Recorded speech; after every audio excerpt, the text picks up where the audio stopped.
안녕하세요. 오늘 외국인 인부들을 해서 저겹을 하고 있습니다.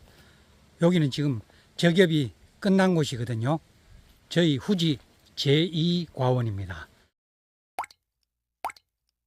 올여름은 정말 무더웠죠. 제 기억에 올해처럼 무더운 여름이 없었던 것 같습니다. 여기 청송지역은 열대야가 거의 없는 곳이거든요. 그래서 여름에 에어컨을 틀 일이 거의 없습니다. 1년에 두세 차례 에어컨 가동하면은 여름이 다 가거든요. 그런데 올해는 에어컨을 수시로 가동했습니다. 제가 올해처럼 자주 에어컨을 가동한 해가 없었습니다. 뭐 밤에는 그런 대로 지낼만 해요. 열대야는 며칠 없었습니다. 그런데 낮에는 35도 이상 올라간 날이 상당히 많았습니다. 추석 전후에도 청송지역은 낮 최고 기온이 35도 정도 올라갔습니다. 그러니까 엄청나게 더웠습니다. 원래 여름이 너무 더워서 우리 사람들이 생활하는데도 굉장히 힘이 들었죠. 그런데 원래는 사람뿐만 아닙니다. 사과나무도 여름을 나는데 엄청나게 힘이 들었습니다. 사과나무도 원래 더위를 먹었습니다. 원래 홍로 착색이 늦었죠. 그리고 착색이 선명하게 되지 않았어요. 그거는 여름에 기온이 너무 높았기 때문입니다. 원래 안동공판장에서 홍로 경도가 떨어진다고 말을 했습니다. 왜 그럴까요? 사과나무는 낮 동안에 햇빛을 받아서 광합성을 하죠. 광합성을 하면은 탄수화물이 만들어집니다. 이 세상에 살아있는 모든 것은 호흡을 하죠. 우리 인간이나 동물만 호흡을 하는 게 아닙니다. 사과나무도 호흡을 하고 과일도 호흡을 하죠. 낮에 사과나무가 탄소 동화작용을 해서 만든 탄수화물을 과일에 저장을 하죠. 그런데 밤에 기온이 높으면은 저장한 탄수화물을 호흡으로 소모를 하게 되어 있습니다. 나무가 당분을 많이 축적하면은 사과가 단단해지죠. 그러면은 사과의 경도가 올라가게 되어 있습니다. 그런데 올여름은 워낙 더워서 사과가 계속 밤에도 호흡을 했어요. 그러다 보니 원래 홍로 착색이 제대로 안 되고 사과의 경도도 떨어지게 된 것입니다. 후지 비대는 개화 후 5, 6월에 비대가 많이 되죠. 그리고 7, 8월 혹서기에는 거의 비대가 되지 않습니다. 왜 그러냐면은 7, 8월에는 낮에 탄소 동화작용을 해서 생산한 양분을 밤에 호흡으로 많이 소모하기 때문에 비대가 별로 되지를 않습니다. 그런데 찬바람이 부는 9월에 들어서면은 낮에 양분을 만든 것보다 밤에 소모하는 게 훨씬 적거든요. 그렇기 때문에 9월에 2차 비대가 되는 겁니다. 그런데 원래 후지는 제대로 비대가 되지 않았습니다. 9월 초순부터 중순 이후까지 워낙 더웠어요. 그러니까 나무가 만든 양분을 밤에 호흡으로 다 소모를 해버렸습니다. 이 사과는 4단 정도 될 것 같습니다. 308g 이상이 4단이거든요. 이 사과는 좀 큰 편이에요. 지금 달린 사과를 보면은 대부분이 5단에서 6단 크기 정도입니다. 3단은 별로 없어요. 저희 집 과원의 경우 예년보다 과일 크기가 한 단 이상 적은 것 같습니다. 주변에 둘러보니까 과일들이 원래는 대체적으로 자라요.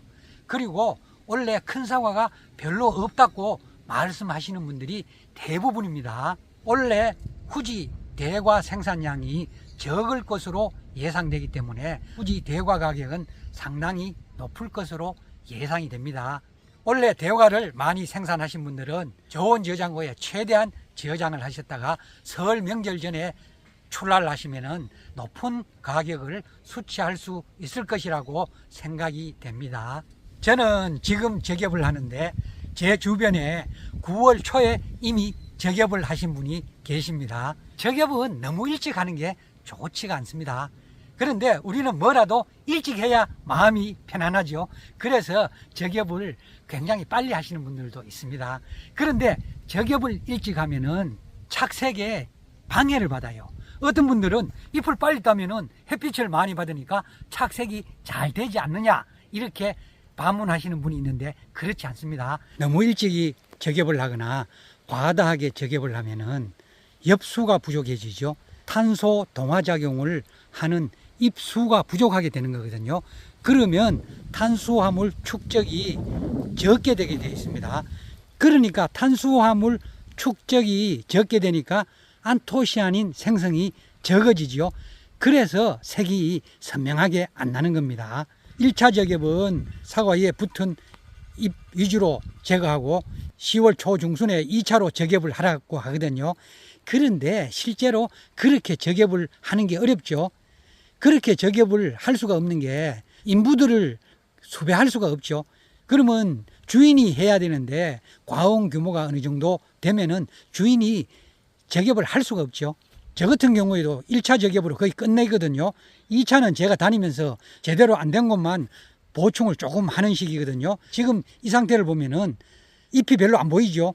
이거는 이 과일 달린 윗부분에 잎을 제거하면은 이렇게 될 수밖에 없습니다. 그러니까 이런 식으로 적엽을 9월 초나 중순경에 했다면은 과다 적엽이 되고 탄소 동화작용을 하는 잎이 부족하지요. 그러면은 탄수화물 생성이 적어지고 색을 발현하는 색소인 안토시아닌 생성이 저조하게 됩니다. 그래서 색이 제대로 안 나고 색이 어떻게 나느냐? 누렇게 나죠. 과다 적엽을 하거나 조기 적엽을 한 경우에는 색이 누렇게 나는 이유가 거기에 있습니다.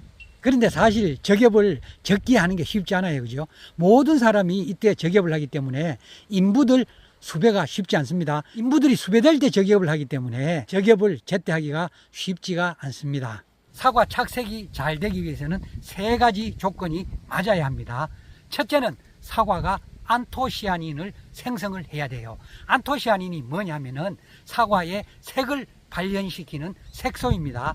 사과나무가 광합성을 해서 탄수화물을 축적하면은 안토시아닌이 생성이 됩니다.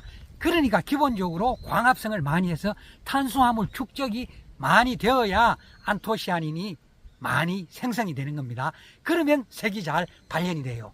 그런데 원래는 기온이 너무 높았기 때문에 광합성으로 생성한 탄수화물이 호흡으로 많이 빠져나가 버렸어요. 그래서 색이 선명하지 않고 착색도 늦게 되는 겁니다.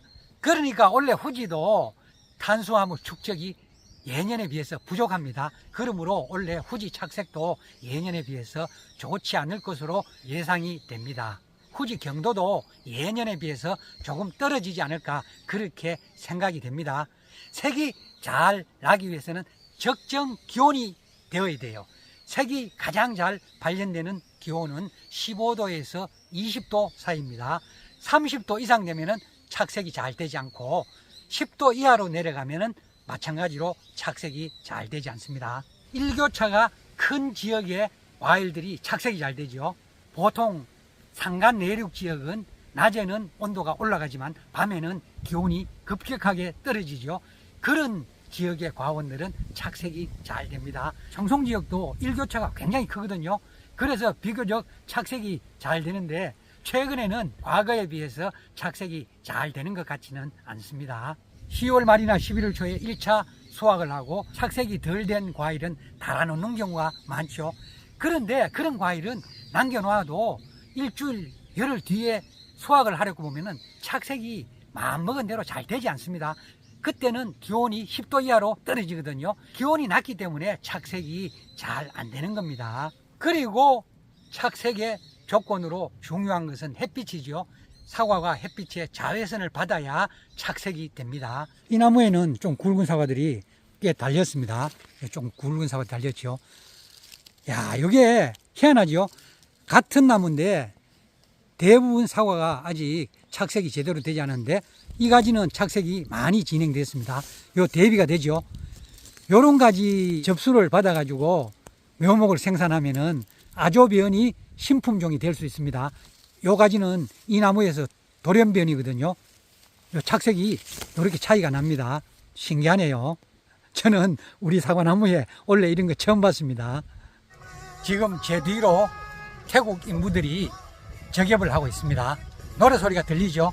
태국 노래입니다. 노래를 틀어놓고 즐겁게 작업을 하고 있습니다. 일을 할 때는 즐거운 마음으로 하는 게 가장 중요한 것 같습니다. 즐거운 마음으로 일을 하면은 힘이 그렇게 많이 들지 않죠. 하기 싫어서 억지로 하면은 일이 굉장히 힘듭니다. 그렇죠? 여기 검은 비닐 속에서 태국 노래가 흘러나오고 있습니다. 상당히 듣기 좋네요. 여기 지금 태국 언니아들이 저ገብ을 하고 있습니다.